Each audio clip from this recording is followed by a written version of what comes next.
Center. It's great to have you all here today. I'd like to give you a little bit of background about our speaker and say a little bit about how this talk connects with the fact that you're in the Mitchell Center for Sustainability Solutions. So it's a great pleasure to have Doug Rooks here today. Anybody who's worked in journalism in Maine knows Doug. In fact, Murray Carpenter, who was here talking 2 weeks ago, made sure I knew to say hello to Doug because they worked together at Maine Times. So he was an editor at Granite State News in New Hampshire, the editorial page editor at the Kennebec Journal, editor and publisher of Maine Times, now a freelance editor and writer, graduated from Colby. But today, we're lucky to have him talking about this wonderful book, Statesman, about Senator Mitchell. Before I even got a copy of it, I had the chance to listen to a fascinating interview on Maine Calling by Jennifer Rooks, who I learned no relation. But what my favorite part of the interview was when Senator Mitchell called in. And what he said is, the best part of what he said is he said, and it was so genuine, like he said, I learned a lot of things from this book that I didn't know before. He said, this book is eye-opening. To have it all come back to me is a real pleasure. So, I mean, the guy's lived an amazing life, done an extraordinary range of things, and done so many of them so well, that it was just wonderful to listen to that conversation as well. And so I felt, I had a funny kind of a cognitive dissonance as I've been reading the book. I'm not done yet, but boy, am I enjoying it. And I'd actually gone out of my way to read a lot about Senator Mitchell, not just about him, but by him. And yet the wealth of detail and insight in the Statesman reminds me that I barely scratched the surface of his amazing life. And so this is the part where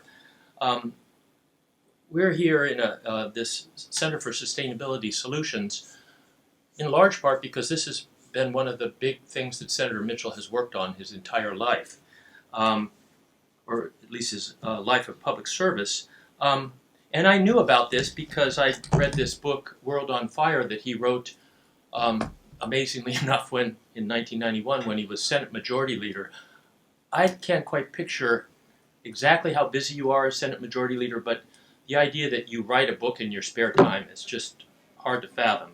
And in this, very shortly after this big concept of sustainable development emerged from the Brundtland Commission, he was writing about it and talking about what it means for us to rise to this challenge.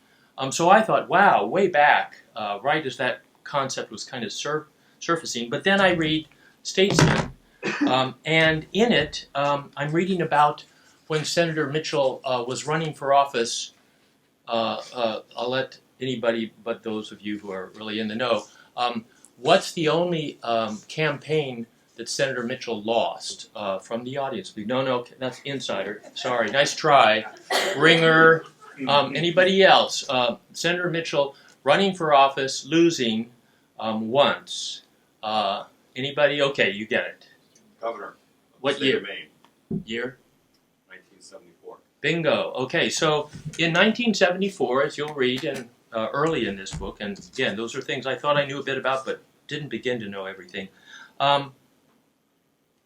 He developed a campaign theme that focused on the challenges associated with the two Maines. Now, when I got to Maine 10 years ago, I heard a lot about the two Maines, but I didn't really know the whole history of the concept. There are other states. I came from Pennsylvania that had two Pennsylvanias, and Georgia has two Georgias. This is a big deal, not just in 1974, not just when he wrote this. I don't know if you were paying attention to what happened in our election in November, but it continues to be things that include the differences between rural and urban communities and how they feel about their current and future well-being. But what was amazing to me was this quote that from Senator Mitchell. Well, he was George Mitchell then, still is to a lot of people. He was talking about the two Maines, and the most poignant line, I think, is, "Open space and natural beauty are small consolation to Maine's poor." So The work we do here, and the work of any program that's focused on sustainable development, is to advance human well-being, especially by reducing poverty while protecting the environment. In other words, you got to somehow figure out how to do both. And I would say right at this very moment, we can look up and down the Penobscot River, where for the first time in over 100 years, there is not a single operating paper mill. And just go into those communities. I was in one yesterday to get the sense of what it feels like to face that kind of challenge is exactly what Senator Mitchell was talking about in 1974. And I would just say that for me, it's just been wonderful to find out so much more about his work and his life through this great book. And I'll say that Doug is kind enough to bring copies of the Statesman that for sale at the end of his talk. And he'll be happy to sign them then. So if you don't already have one, I would urge you to pick one up because it's a wonderful book. Welcome, Doug.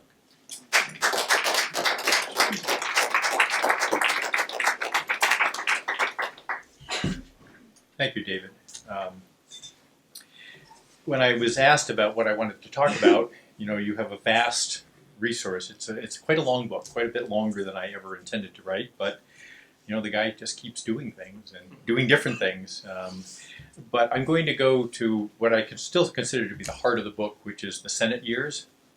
He was in the Senate, the U.S. Senate from 1980 to the January of 1995. So 15 very interesting and productive years. And I decided to narrow the focus even a little more to the period, the 6 years when he was majority leader of the Senate. And we're going to look in these examples at the period roughly from 1989, which is when he took up his new post as majority leader, at the same time that President George H.W. Bush took office as president. And the relationship between the two of those plays out in interesting ways in these examples.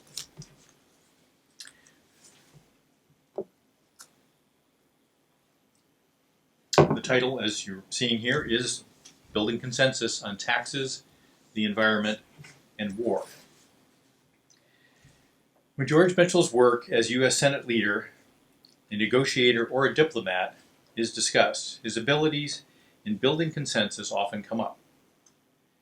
Mitchell's non-threatening personality, his quiet persistence, his extraordinary patience, and his knack for sounding, as one adversary put it, so darn reasonable, are often mentioned. But this emphasis on his personality and demeanor can neglect other ingredients necessary to producing successful outcomes, such as correctly analyzing the strengths and weaknesses of his own case and those of others, his keen instinct for when to move ahead decisively and when to hold back, and finally, his willingness to undertake almost any amount of sheer hard work to reach a goal. In short, this kind of consensus building is anything but easy, and its virtual absence in today's Washington politics illustrates how rare those qualities truly are. So this afternoon we're going to take a look through excerpts from Statesman at 3 episodes in Mitchell's Senate career when he led the Democratic caucus under Republican President George H.W. Bush. The first example comes from his first months as Senate Majority Leader, when he beat back a capital gains tax cut that almost everyone assumed was a sure thing. The second, his labors, I might add his Herculean labors, in 1990 to pass the Clean Air Act that was supported by the president but opposed by many members of his own caucus. And finally, his response when it became clear that President Bush intended to go to war following Saddam Hussein's invasion of Kuwait. One of the most important initiatives that occurred during Mitchell's long tenure on the Finance Committee, a powerful committee which reviews all tax-related legislation in Congress, was federal tax reform, the only overhaul of the federal tax code we've had since World War II. Passed by a Republican-controlled Senate in 1986, it further reduced the top rate of the federal income tax by eliminating scores of deductions and credits. One feature of that bill puzzled Mitchell. Republicans had always insisted that there be a lower rate for capital gains, the unearned income produced by investments in stocks and bonds. But in tax reform, they had actually raised the capital gains rate to 28% to match the new rate for ordinary income. Mitchell introduced an amendment to reestablish that differential, but it was defeated. Later, Mitchell asked John Chafee of Rhode Island, his Republican counterpart on the committee and friend, how could all these Republicans vote to eliminate the capital gains differential? Chafee's response was, they want a lower rate more than anything, and added, as soon as it's the law, they'll come back on capital gains. And that, in fact, is exactly what they did. As chair of the Democratic Senatorial Campaign Committee, Mitchell helped the Democrats to retake their Senate majority in the November 1986 election. And in 1988, he was elected Senate Majority Leader by his colleagues. When Bush presented his first budget as president in January 1989, Mitchell was unimpressed. A new president usually introduces his most important programs there, but there was little in the Bush blueprint that differed from Ronald Reagan's last budget. In his inaugural address, Bush had said that the nation had more will than wallet, but he offered no plan to combat a rising deficit. What Bush did have was a plan to cut the capital gains rate. John Chafee's prediction was confirmed. George Mitchell believed this was no time to be cutting taxes. He had built his case steadily over the previous session and offered a concise overview in his 1988 remarks to the National Economic Commission, one of many groups charged with finding some solution, any solution to the deficit problem, as long as it wasn't too painful. He said, the federal government today collects roughly the same amount of revenue as a percentage of GNP as it did during the 1970s. However, to raise that revenue, the governor now relies to a far greater extent on regressive taxes than it did a decade ago. Mitchell pointed out that, compared to 1977, the lowest tenth of Americans by income were paying 20% more in tax, while the highest tenth were paying 20% less. The Bush administration thought it had a good counterargument, and at the beginning of the capital gains debate it also appeared to have votes. A substantial number of Democrats favored a capital gains cut, and Bush could expect virtually unanimous Republican support. Joe Lieberman, who was then a freshman Democrat from Connecticut, told the Washington Times that he supported the plan, saying, workers would get a job if they have none, or a better job if they're already employed.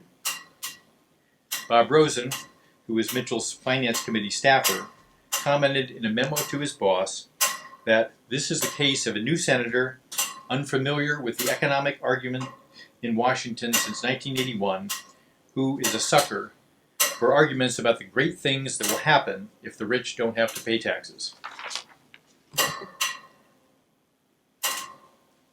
In a letter to Mitchell on January 31st, Bush sought prompt consideration of his request. He wrote, the subject of capital gains has, in the past, led to partisan conflict. In some cases, it has engendered demagogic argument and counter-argument. I'm sure none of us would wish to see a repeat of that performance. And in his letter, Bush suggested that Mitchell defer to the favorable judgment of Alan Greenspan, who was Federal Reserve Chairman and served from 1987 to 2006.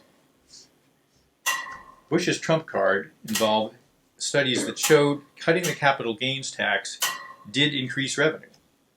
Mitchell said that was because, unlike ordinary income, where the tax is paid when the income is earned, investors can choose when to sell their stocks and bonds, in effect timing their taxes. In a 2014 interview, he said, I never doubt the sincerity of those who believe that cutting taxes raises revenue, but I think they're wrong. The evidence is overwhelming. But Mitchell knew that this was a technical argument and hard to explain, and he needed something better if he was going to head off the Bush plan. Mitchell's strategy used the Congressional Budget Office's estimates of who would benefit. What it showed for a straight capital gains cut was devastating. Fully 60% of the benefits would go to those earning more than $200,000, while just 8% would go to those earning less than $50,000, further reducing the progressivity of the tax code. But that still wasn't enough. The vote count remained discouraging. Bob Rosen calculated that 11 of the 55 Democrats already supported Bush's plan. John Hilley, Mitchell's chief of staff, said, capital gains cuts are very popular among senators, not only the business elements, but the timber, mining, and other interests, so it cuts a lot of ways. Hilly knew that if the capital gains plan remained in the budget bill, there was no way Mitchell could stop it, since the budget reconciliation vote, we're hearing a lot about that again, takes only a simple majority. Lloyd Benson of Texas, who chaired the Finance Committee, had already prepared an intricate revenue plan for his budget. The only way capital gains could be removed under the Senate's rules was that if all, quote, extraneous provisions were scuttled. I'll never forget the meeting we had with Lloyd Benson, Hilly said, where he recalls Mitchell saying, Lloyd, the only way we're going to beat this is to strip the reconciliation bill of all the provisions, and I know you have more to lose than anybody. Benson, who Hilly said didn't bat an eye, replied, if that's what you want, Mr. Leader, that's what we'll do. Even with capital gains out of the budget, the odds were still daunting. Bob Rosen said that some Democrats were so incensed by Mitchell's stance that they threatened to vote against the debt ceiling increase. Ultimately, Rosen said, the key to it was that there was the media attention to the unfairness of it, and secondly, he went toe-to-toe with these Democrats in his caucus and urged them, and it was a matter of personal intervention, do this for me, you don't need this, it doesn't make sense, it goes against what we did a few years ago. And they decided, based on the force of his personality and argument, to back down. Pressure on Mitchell increased when the House passed the capital gains cut in September, with 1/4 of the Democrats there joining all the Republicans. Bob Paquette, who was the ranking Republican on the Senate Finance Committee, didn't appreciate Mitchell's strategy, though he did admit its effectiveness. He said George was able to take that and say, are you for the rich or are you not for the rich? He was able to portray that battle as elite and rich versus the common man. Steve Sims, a Republican from Idaho, remembers Dick Darman, President Bush's budget director, visiting the Republican caucus and urging them to stay in session over Thanksgiving and Christmas, if necessary, to push through the capital gains cut. Mitchell needed 41 votes to maintain a filibuster, and though some Democrats defected, proponents never got close to the 60 votes. The Wall Street Journal was impressed. A front-page story was headlined, Mitchell defeats capital gains cut almost by himself, and began, Senate Majority Leader George Mitchell laid out on the tracks in front of the capital gains freight train, and he has walked away with a smile. Until recently, the low-key lawmaker was criticized for being too accommodating to President Bush. Not anymore. Through a combination of cajolery and commitment bordering on obsession, the Maine Democrat fought the White House's proposed cut in capital gains taxes and won. It also reported that while Bush vowed to keep fighting, White House aides privately acknowledged that Senator Mitchell derailed the capital gains juggernaut.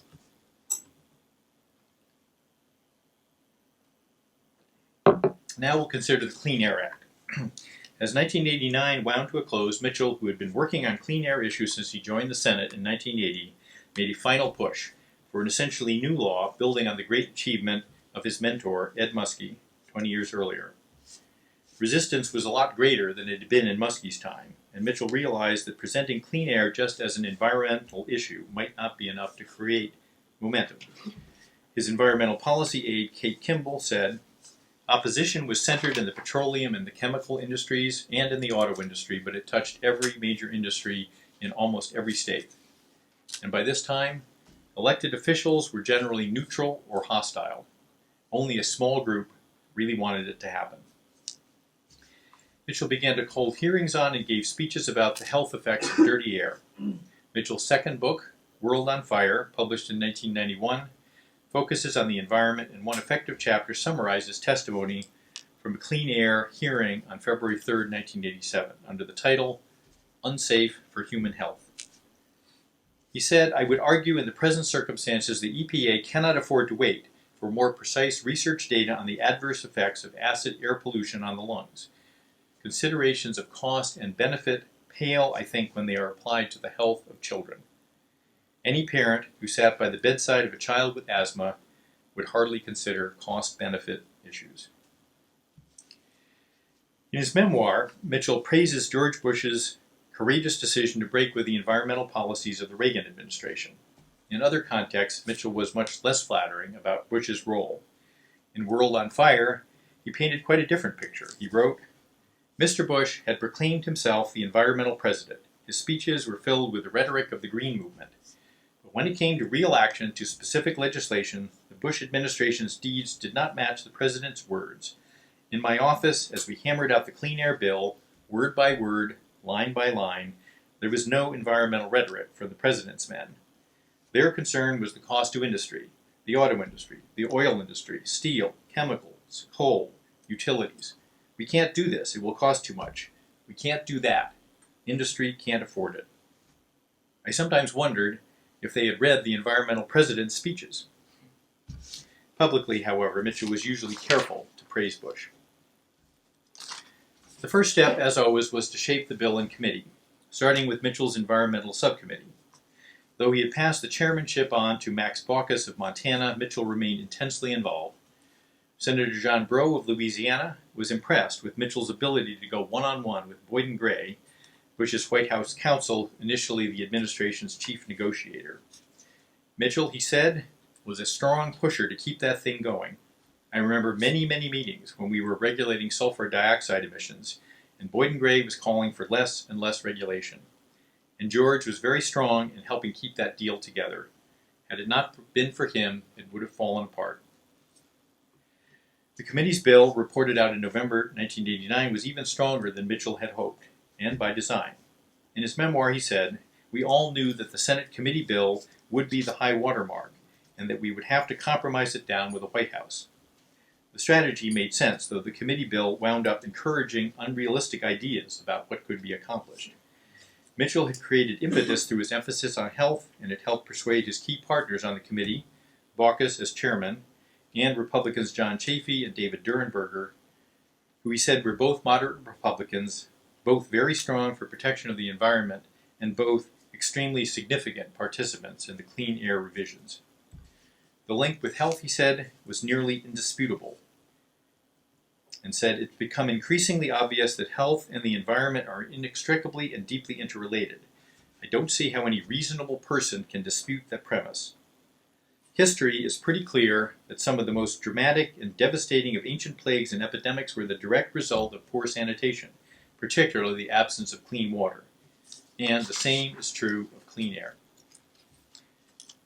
Max Baucus wrote to him after the vote, "Many thanks for your assistance in passing clean air legislation out of committee. In fact, were it not for you, we'd still be thrashing about in the weeds." Bob Graham of Florida wrote, "Your long-term dedication to strengthening the Clean Air Act is an inspiration. I have been around politics for 24 years and have never seen such a display of greater patience and persuasion over such an extended period of time." There were some disappointments in the committee bill, particularly concerning the mobile sources, or cars and trucks. The key House players included Henry Waxman of California, the environmentalist champion, and John Dingell of Michigan, committee chair, whose district was then the locus of U.S. automobile manufacturing. Mitchell's problem with vehicle emissions was that he had no hope of moving the House further than Waxman was able to push Dingell. After preliminary talks, Waxman was able to gain somewhat tighter standards on new cars, but they were widely considered disappointing. Asked what prevented tougher standards, his aide Kate Kimball, has a short answer: John Dingell.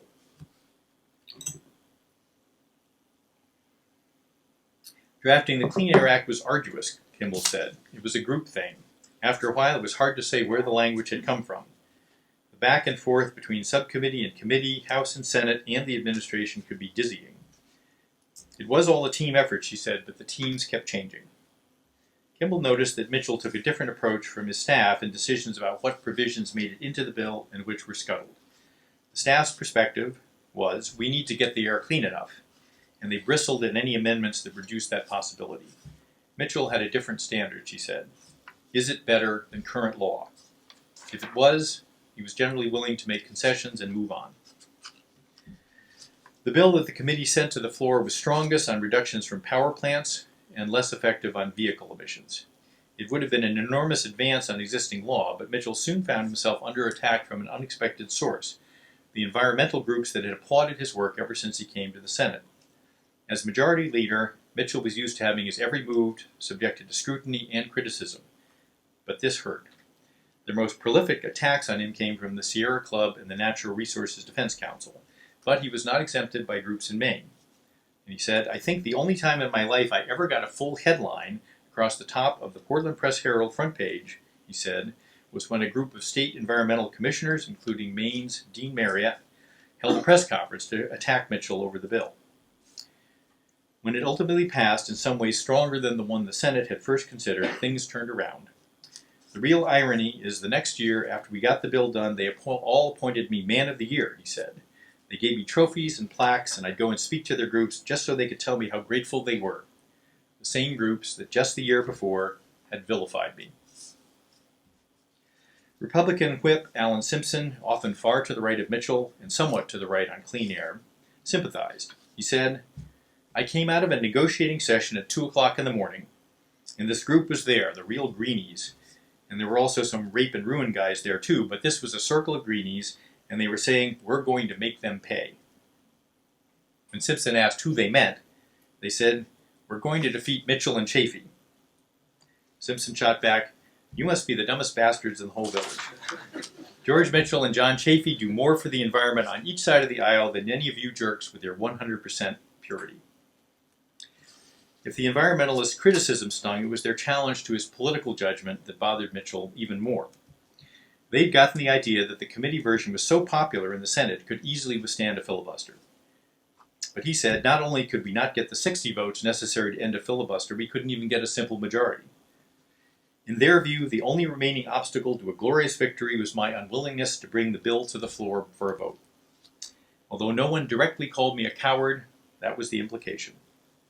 Mitchell knew that if he pushed for a vote, and it failed, the bill was dead. In the end, Mitchell's course wasn't altered by the criticism. He had many other things to worry about. Seemingly endless negotiations continued in the majority office at his insistence so he could keep a close eye on things. Initially, Mitchell and a few senators faced Bush officials testing the parameters of the environmental president. The talks grew with more and more senators and staffs and 2 rows of chairs flanking the conference table. Soon they were packed in, many of them standing from early morning to late at night, Mitchell wrote. More participants meant more discussion, more debate, more controversy. One of the most controversial proposals was the administration's plan for a cap-and-trade system to allow expanding industries to, as their critics saw it, buy a license to pollute from companies that were below the agreed-upon emissions caps. The administration saw it as an efficient way to lower pollution levels instead of command-and-control regulation. Using market forces was a novel strategy, and Mitchell at first was skeptical it could actually work and not just lead to more delays in improving air quality. He eventually came around, though, and helped push the negotiations toward enacting tighter standards on pollution. Once, when the talks were dragging, Mitchell entered the conference room. Kate Kimball said, he told us we had 45 minutes to work it out. I'm sure I gave him a look of, are you crazy? After another staffer said that it was impossible to do, Kimball said, I told him he'd have to tell Senator Mitchell that to his face because I wasn't going to do it for him. The deal was reached. She said that's an example of where Mitchell's careful use of his authority made the difference. That was the only time I recall him telling us, the clock's ticking, you have to finish. When the bill finally reached the floor, there were literally hundreds of amendments, Kimball said. Most of them were easily brushed aside. The conference room deals held, but not all of them. The biggest threat to the bill came from the senator Mitchell had just succeeded as majority leader, Robert Byrd of West Virginia. In 1988, Mitchell had offered Byrd a favorable deal, but by 1990 the bill looked very different. Western coal was already cheaper, and its price advantage would grow if utilities had to install expensive scrubber systems to remove sulfur from eastern coal. Byrd realized that with the Bush administration supporting the bill, he had little prospect of winning on the emissions levels, so he pursued a different tack: federal compensation for miners who were displaced by the new law. The Byrd Amendment provided a stern test of Mitchell's leadership, and unlike the federal budget talks earlier that year, he was largely on his own. In his memoir, Mitchell is diplomatic. On the coal miners, we had struggled for years to find the right balance without success.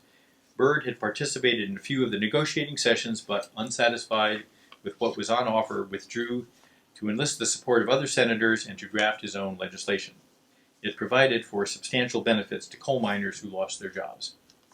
The benefits were substantial indeed, and their $500 million annual cost drew an immediate veto threat from President Bush. Mitchell sensed that the amendment was a deal breaker. With plenty of other industries adversely affected, the Byrd Amendment could fuel endless demands. Mitchell had already turned back several well-intentioned offers to improve the Clean Air Act that he knew would sink it. At a March 8th press conference, many erstwhile Democratic allies, including John Kerry, Brock Adams, Joe Lieberman, Timothy Worth, and Alan Cranston, advocated much tighter mobile source controls. Improved public health surely required more, they argued, and it pained Mitchell to reject their amendments. He said, "I was placed in the extremely awkward position of having to oppose strengthening amendments by Democratic senators that I personally felt should be in the bill, but I knew the president would veto it if we did."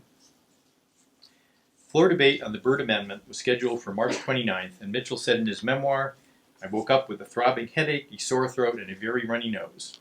On any other day, I would have stayed in bed." Instead, he convened the Senate in discouraging circumstances. Byrd had made 25 House calls to individual senators, reminding them that, as Appropriations Chairman, he could decide the fate of any project that they wanted for their district. Mitchell rose to open debate and saw that the gallery was full, the chamber was packed. He knew already that a majority of Democrats would be voting with Byrd. They each came to his office to deliver the news. It felt like a rapid series of hammer blows, each hurting more than the one before, he said. Most of them said that they couldn't risk crossing Senator Byrd. Mitchell knew the vote would be close. He had Republican leader Bob Dole's support and other Republicans brought along by loyalty to President Bush, but he needed every single vote. As the Senate Secretary called the roll, it was too close to call. Mitchell knew who was still uncommitted and realized that it would all come down to Joe Biden, who favored the bill but wavered over Byrd. Biden then left the chamber to take a call from Bush Chief of Staff John Sununu at the White House.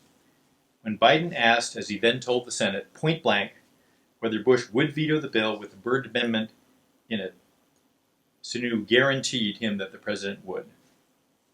Biden voted no, and the amendment failed, 50 to 49. Only 15 Democrats had joined Mitchell.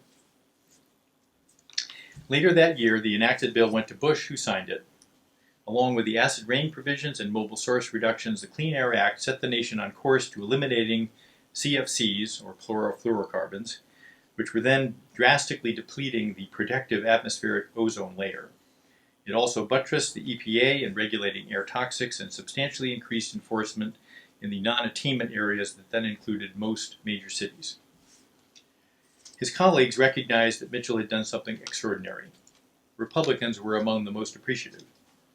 Dave Durnberger saw how often that Alan Simpson had conducted shuttle diplomacy between the committee and Bob Dole's office and how closely the minority and the majority leaders worked together. George would never take anything to the floor until we knew he had the majority, he said. We knew what amendments were likely to come up, we knew how we were going to deal with them, and that was all because of what he did, this shuttling back and forth between the conference room, the Dole group, and the floor. Another Republican, John Warner, said Mitchell's small group meetings were effective, and said he was masterful at persuasion. In a way, you left thinking that you could take a measure of credit for the passage of the bill. In his office, he quietly rewrote basically a new bill, while the Senate was out there arguing over the committee bill. At the House-Senate conference that succeeded Senate and House passage, Warner saw that Mitchell's ingenuity in attaining a greater number of new policy decisions, while the House negotiators seemed tempted to trade and give ground to the Senate on policy if they could get their projects. Observers at the time didn't seem to take in the full significance of what had been accomplished. Yet, a quarter century later, the law's scope has become monumental. It was the last reauthorization of the statute Ed Muskie wrote in 1970, despite many new attempts, most recently in 2009. The Clean Air Act has become the nation's bulwark against global warming. No other equally effective national or international agreements have yet been devised. Much of the reach of legislation like the Clean Air Act can be discerned only long afterward. It was not until 2014 that a United Nations study first reported that the atmospheric ozone layer was showing signs of recovery, though the ozone layer is not expected to recover to 1980 levels until 2050. And it was in 2013 that two scientific studies showed that red spruce in New England, the canary in the coal mine for acid rain, was now growing vigorously. One researcher said, "They're growing better now than they ever have in recorded history."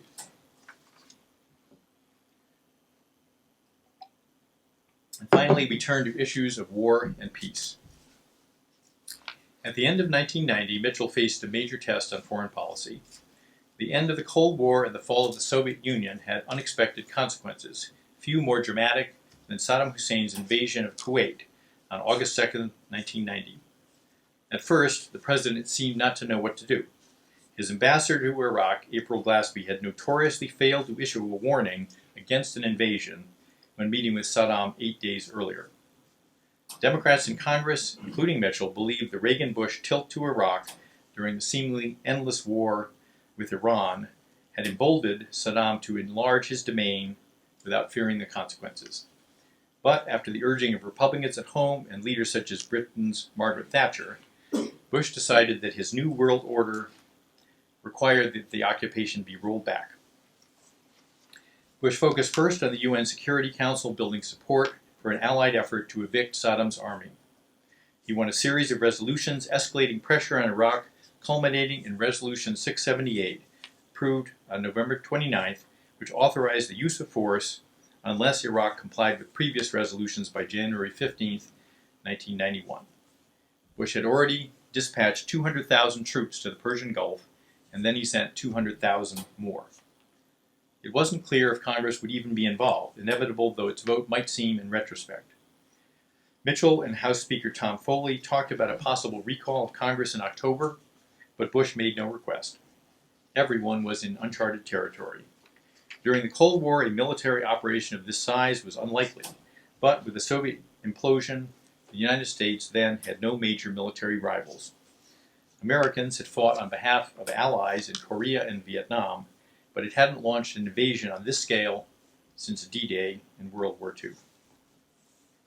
And there was no thought, as in 2002 with the invasion of Iraq, of pushing up the vote authorizing force to before the 1990 midterm elections. No one expected the easy victory that ensued in Kuwait, and initial estimates from the Pentagon were grim indeed. Mitchell's Foreign Affairs aide, Sarah Sewell, said, "The intelligence was very dire about the prospective costs and casualties." Mitchell had advocated sanctions, and there was a tight regimen specified in the UN resolutions. He was backed by several military experts. Former Joint Chiefs of Staff Chairman William Crowe testified about sanctions, and he said, "I personally believe they will bring Saddam Hussein to his knees. If in fact the sanctions will work in 12 to 18 months instead of 6 months, the trade-off would, in my view, be more than worth it." Mitchell finally got Bush to agree that Congress should vote, and the Senate prepared two resolutions, one conforming to the UN mandate, the other outlining stepped-up sanctions, but not authorizing an invasion. Bush formally requested the war resolution on January 8, 1991. Mitchell's position on the resolution was unknown, even to his staff. Sarah Sewell said Mitchell kept his cards very close to the vest. It wasn't clear what his personal opinion was, and I could have seen him going either way. What was important to Mitchell, she said, was that the Democratic caucus work through the issues and come to consensus. He had a president who was clearly going to war, and he had a rank-and-file membership that was confused and uncomfortable. In the meantime, she drafted the sanctions resolution that Mitchell could offer. There was a wide variety of opinions in the caucus and many, many meetings on how to proceed, she said. There were pivotal moments with individual senators, and she saw the brilliant way he listened to inchoate comments and read between the lines, between argument and emotion, or argument and politics, and watching him process everything. Mitchell coordinated closely with Bob Dole before the vote, knowing, she said, that the mechanics of the Senate require cooperation. In the end, she said, the Senate worked in a wonderfully efficient way. Democrats decided to vote against Bush's resolution, though there were defectors, Sewell said, who fared better for having defected. One of them was Al Gore, who was then planning another run for president. It wasn't an easy decision, and Mitchell, once the caucus had voted, used his persuasive powers to convince others to go along. Dale Bumpers of Arkansas was persuaded to vote no, though he later called it a wrong vote. When Bumpers, however, was asked to defend Bill Clinton during the Senate impeachment trial in 1999, the first person he called for advice was George Mitchell. He said Mitchell demonstrated his best qualities when we were in that debate. Carl Levin of Michigan ended up with the same conclusion as Bumpers. He said of Mitchell, we were both wrong, but he was persuasive. That wasn't Mitchell's view then or later. In his floor speech, Mitchell said that as Commander-in-Chief, Bush was within his responsibilities to deploy troops, and said, but if he now decides to use those forces in what would plainly be war, he is legally obligated to seek the prior approval of Congress. And, he said, the grave decision for war is being made prematurely. The vote on January 12th, after 2 days of debate, was close. 52 in favor and 47 opposed. 10 Democrats voted for the resolution while 2 Republicans opposed it. After the vote, Mitchell got a note from Paul Wellstone, the Minnesota senator who had been elected just 2 years earlier. Wellstone said, I am profoundly sad about where we are heading in the Gulf. Rushing to war is a terrible mistake. But getting to know you has given me a lot of hope about public service. I have tremendous respect for your ability and integrity. Every time, even when you don't agree with me, you have been fair, kind, and supportive. You make it easier for me to vote my conscience, and for that I thank you. You are a great majority leader. Once the war began, Mitchell was steadfast in support of the president's policy. But when he made the Democratic response to the president's State of the Union address in 1991, Mitchell still had a few points to make about Kuwait. Before the war began, we debated openly as democracy demands, he said. We agreed that Iraq's aggression was brutal and illegal, and that Iraq must leave Kuwait by force if necessary. The difference was not in the goals, but in the means, whether force should be used immediately or only as a last resort if other means failed. No one will ever know if another course would have worked. Now that war has begun, we must be unified in purpose, and we hope and pray that it will be swift and decisive with the least possible loss of life. He also offered a reminder about the consequences from previous policies.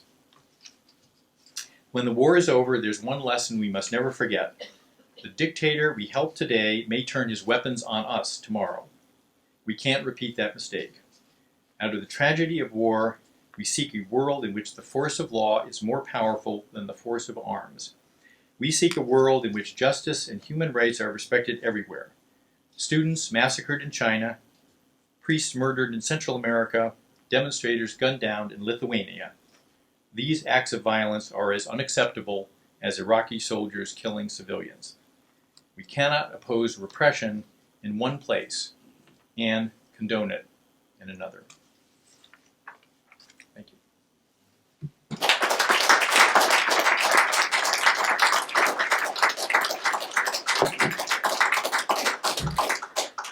And it looks like we have time for questions. Yes? Are you?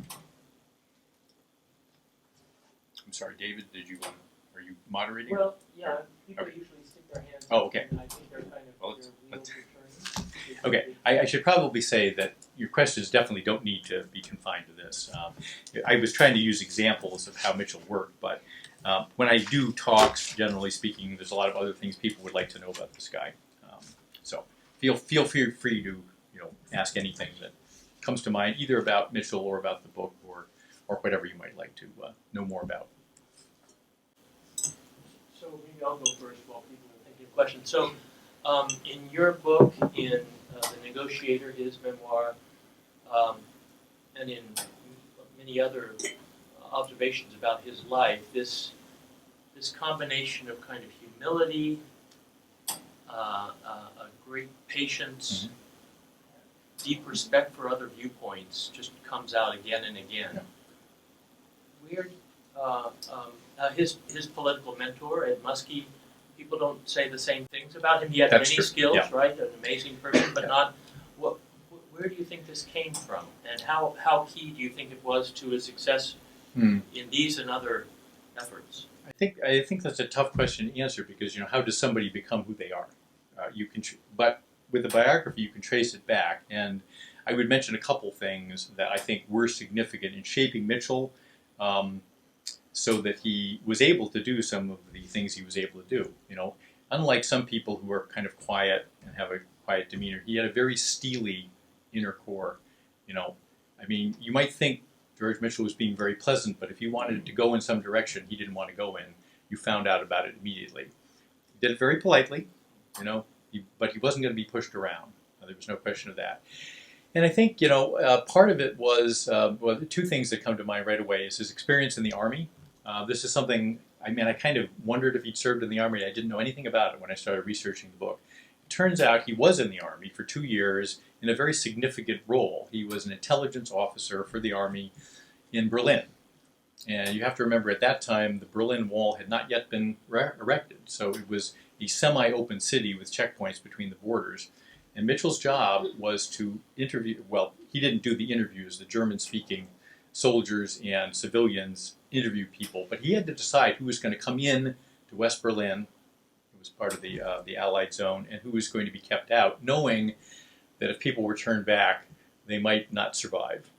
It was a very important life or death decision, and I think he said himself that he grew up in the Army. It really shaped him, and it made him understand the gravity of the decisions he was making. This is something that many people in power and authority don't seem to really quite recognize sometimes, of how much effect their decisions will have on others. The other thing, I think, was clearly law school. He went to Georgetown Law School, went to night classes, and he spent 3 years going year-round, working a full-time job during the day at Travelers Insurance, and he graduated third in his class. And he also says that that's where he learned to study and to write. And one of his comments was that if you can reduce something to writing clearly, you have a huge advantage over a lot of the people who may have an idea, but it's not a very clear idea. And when it's tested in the heat of debate, as before the Senate, you can see who has a really good case and not. So I'd say those are two experiences that Mitchell had that were unique to him that I think clearly helped him reach the stage that he did later in the Senate. Mike? This is the first book you've written. Uh-huh. Your first biography. What were the lessons you learned over the course of writing the book? Well, they were numerous, but I mean, one of them was make sure you know what you're getting into, and I'm not sure I really did, because again, I knew George Mitchell personally. I'd met him in 1985 in the newsroom at the Kennebec Journal in Augusta. That was the first time he walked in and did an interview, and he was very different than other politicians I knew, not just because he was good at his job, which he was, but he knew so much about almost everything that I wanted to ask about, and that was very unusual. It might not surprise you to know that when he was deciding to go to law school after the Army, his original idea was to go study history at Northwestern University. In fact, he was accepted there to do a graduate degree in history and perhaps teach history in college. So that was one of the things I realized was that he had done a lot of different things, and if I was going to follow around to his world of law and business, sports, I mean, you name it. I mean, he did a lot of different things in addition to negotiating in the Middle East and Ireland and running the Senate. So one of the lessons I learned was, prepare to spend a lot of time on things that you might not know about when you get into it. But I would have to say also that a lesson that was a positive lesson was to choose your biographical subject carefully. And Mitchell is a great subject for me personally because he's so easy to work with. You know, he's very fair. He never refused to answer a question. He met with me when I wanted to. I had met with him many times before, so I didn't need to interview him a lot, but he was extremely cooperative, and a couple of my friends have written biographies of people who are not very cooperative. In fact, as soon as they found out what they were actually going to be, how they were going to be depicted in the book, the cooperation kind of trickled off rather rapidly. Mitchell is not like that. So, there's just a lot of things. I mean, I've given over 40 talks at different parts of the state and as far south as Washington, D.C., and I keep learning new things both about what I'm doing and obviously about my subject as well. So it would be presumptuous to say, well, those are the lessons, but I think I can accurately say that I keep learning them.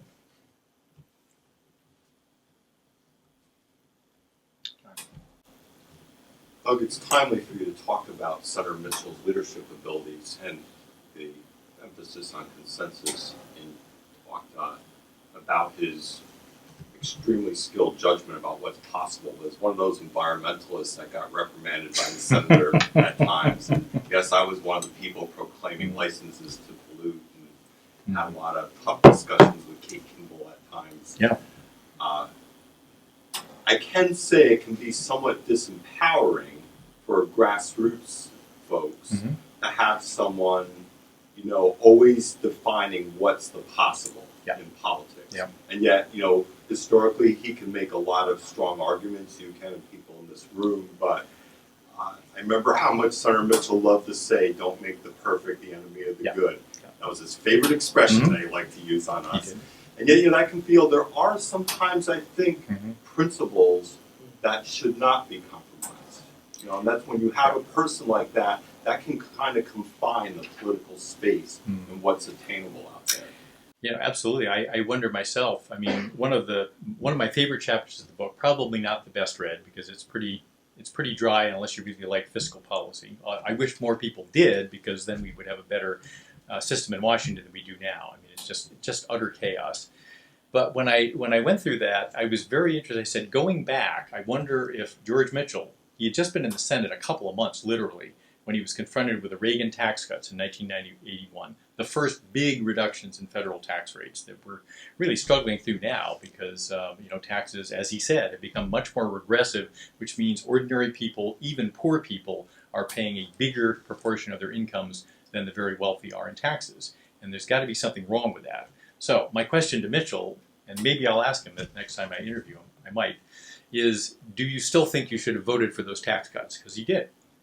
We all have a notion of what's possible at any given time, and we work within it. But did we create the framework correctly? That's always a fascinating question.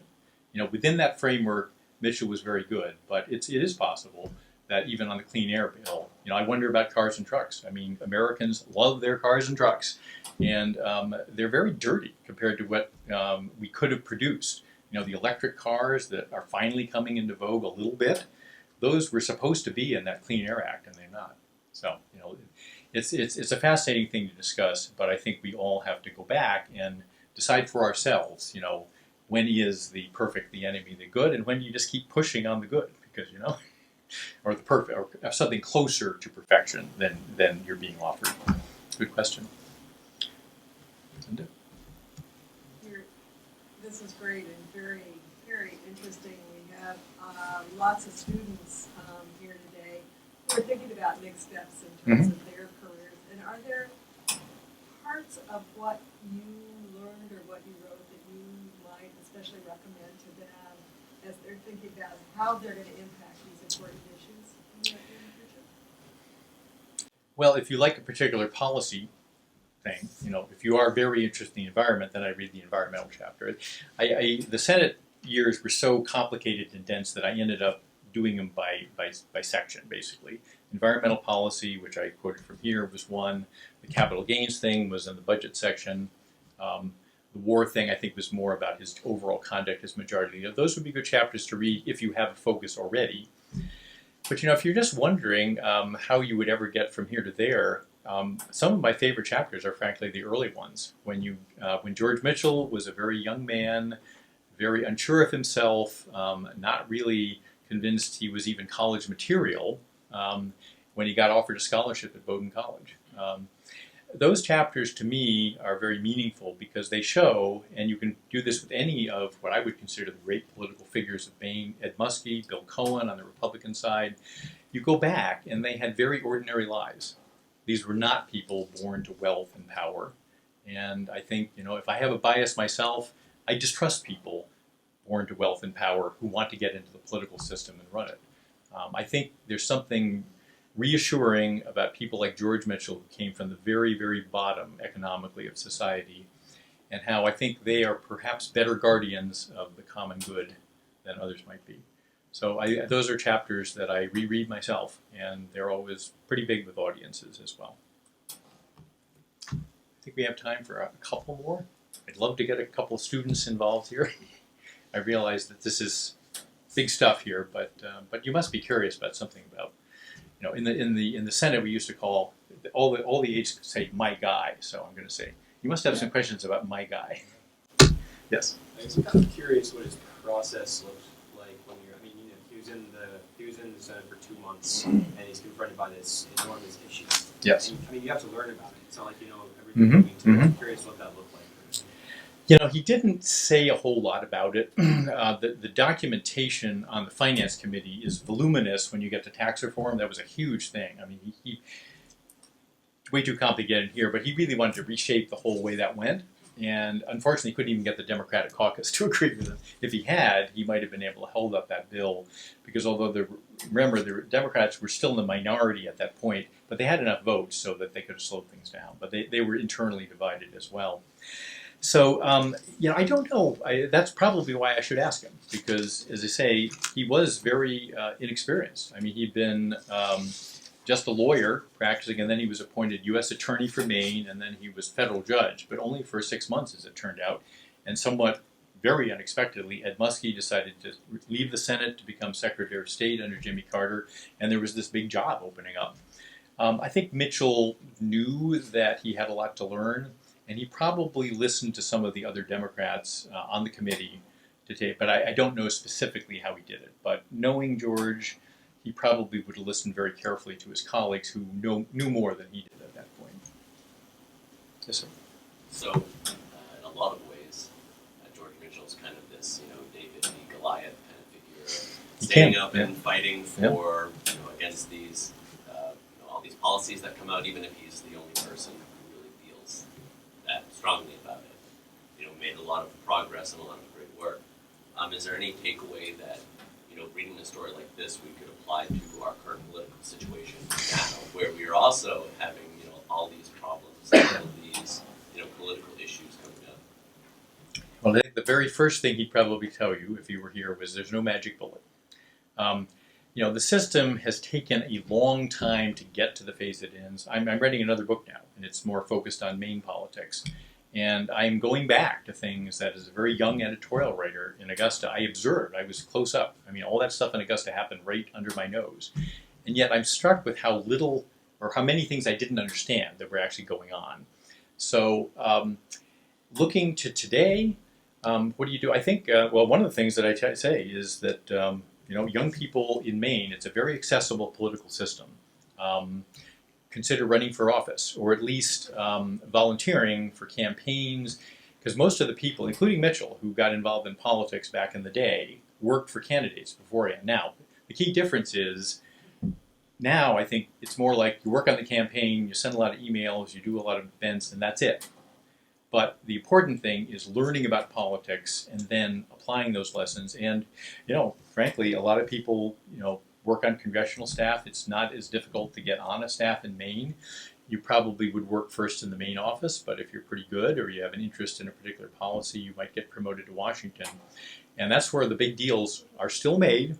I mean, maybe it's not as smooth running a system as it was relatively back in the day, but there is opportunity. I mean, particularly for young people. I mean, I feel, this is a personal statement, but I'm tired of seeing baby boomers running for office.